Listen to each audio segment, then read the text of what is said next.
Messieurs Brunet-Neumann, bonjour. Bonjour Jean-Jacques. Dites-moi, 14 mois encore pour François Hollande, ça va pas être évident pour lui. J'ai vu les sondages catastrophiques, on en parlait avec David Revaud-Dallon tout à l'heure. Et il va devoir affronter une crise européenne, parce que la sortie de la Grande-Bretagne, ça va venir. Et puis là, il affronte aussi en interne, au-delà de tous les problèmes économiques, le chômage, etc., il affronte aussi maintenant la colère des familles de victimes du Bataclan.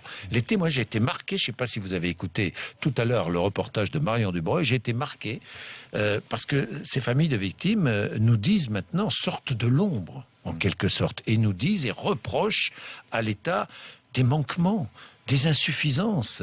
Qu'est-ce que vous en pensez, Laurent Neumann ? D'abord, j'en pense que cet exercice-là, il est absolument indispensable. Oui. Il était temps de le faire. Je me souviens qu'au moment où cette commission parlementaire a été créée, certains doutaient, et doutaient d'ailleurs à juste titre, parce que le risque de ce genre de commission d'enquête, c'est qu'elle soit instrumentalisée sur le plan politique. C'est tout le risque. Et d'ailleurs, il faut le dire, il y a un autre risque, c'est ça se termine comme une commission d'enquête que tout le monde a en mémoire, qui était celle sur le procès d'Outreau, où certes, on a tout mis sur la table, puis à l'arrivée, aucun retour d'expérience, on a tenu compte de rien du tout, et ça a continué comme avant, malheureusement. Là, ce qui est intéressant, c'est qu'on commence avec les témoignages des victimes, mais dans quelques jours, vous allez voir arriver les responsables de la police, les responsables du renseignement, des policiers de terrain qui sont intervenus. C'est pas le politique qui est en cause, c'est le fonctionnement de l'État, et pour de très bonnes raisons.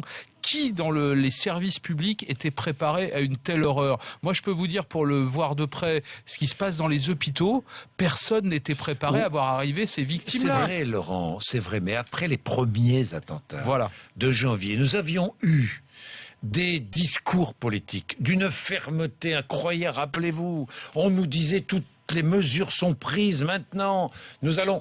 Et ça n'a pas amélioré le fonctionnement des administrations, au pluriel. Les familles ont été très raisonnables. Elles n'ont rien dit pendant plusieurs semaines. Et tout à coup maintenant, à l'occasion de cette commission d'enquête, elles sortent de l'ombre, elles disent, elles prennent la parole. Et elles ont raison, à juste titre, elles posent des questions que même la classe politique a été incapable de poser. Pour une raison simple, je laisse la parole à Eric, c'est que pour faire son deuil, il faut avoir des réponses aux questions et obtenir la vérité. Sinon, il n'y a pas de deuil.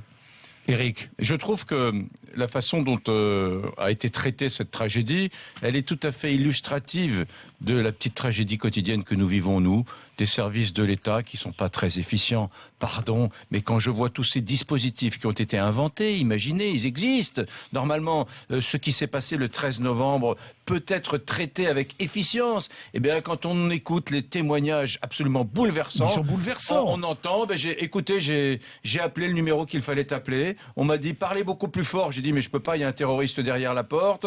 Et puis après, on m'a dit, mais écoutez, madame, vous êtes en train de monopoliser la ligne téléphonique. Il va falloir raccrocher maintenant. Enfin, ces numéros n'ont pas été inventés pour cela. Ils ont été inventés pour simplifier l'appel d'urgence d'une personne prise en otage. Donc on se rend compte qu'on a inventé, et finalement c'est toute une parabole française. On a inventé une usine à gaz extraordinaire, qui doit nous aider dans les situations difficiles comme une prise d'otage, et en réalité ça se retourne contre nous. Voilà, c'est une petite. Alors, montrer son autorité ne fait pas une politique. Deuxième chose, c'est que en réalité, après les attentats, après Charlie, après le 13 novembre, il y a eu un moment où la communauté nationale s'est ressoudée. Et pendant ce moment-là, il fallait pas dire de mal. Donc les familles ont été, vous l'avez dit vous-même, elles ont été assez fair-play. Elles n'ont pas dit de mal. Et donc on est parti avec l'illusion, nous tous, que finalement les policiers avaient été extraordinaires, que les services de renseignement avaient été extraordinaires, que les gens qui étaient intervenus étaient extraordinaires. Et si ça n'était pas aussi vrai que cela, c'est ce qu'on découvre aujourd'hui.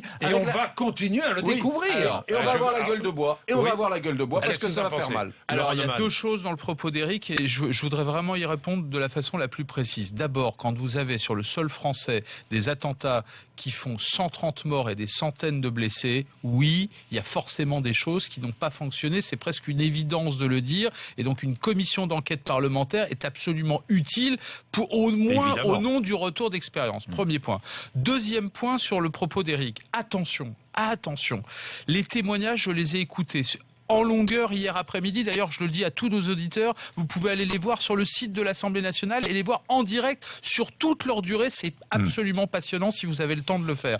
Mais attention, quelle que soit la force de ces témoignages, quelles que soient les failles qui sont pointées, et l'exemple que prend Eric est absolument terrible, de cette femme prise en otage avec un terroriste de l'autre côté de la porte, moi aussi ça m'a bouleversé. Mais attention à ne pas tomber dans l'excès inverse, à dire que du coup, les services de police, les services médicaux, les services de secours, les pompiers, n'ont pas fonctionné. C'est pas le propos.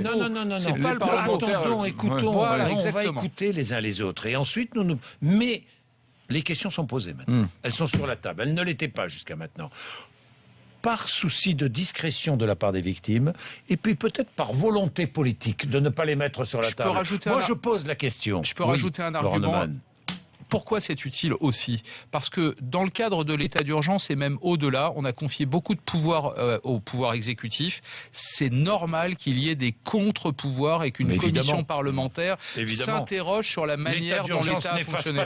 L'état d'urgence n'efface pas tout. Donc c'est important. Merci messieurs. Merci Éric Brunet, Laurent Neumann. Michel Sapin, qui est le ministre des Finances, sera avec nous tout à l'heure et je vais notamment lui parler des conditions de licenciement. Vous savez qu'il y a un débat, rude débat. Faut-il assouplir les conditions de licenciement économique en France? Ça pourrait faire un débat avec Éric.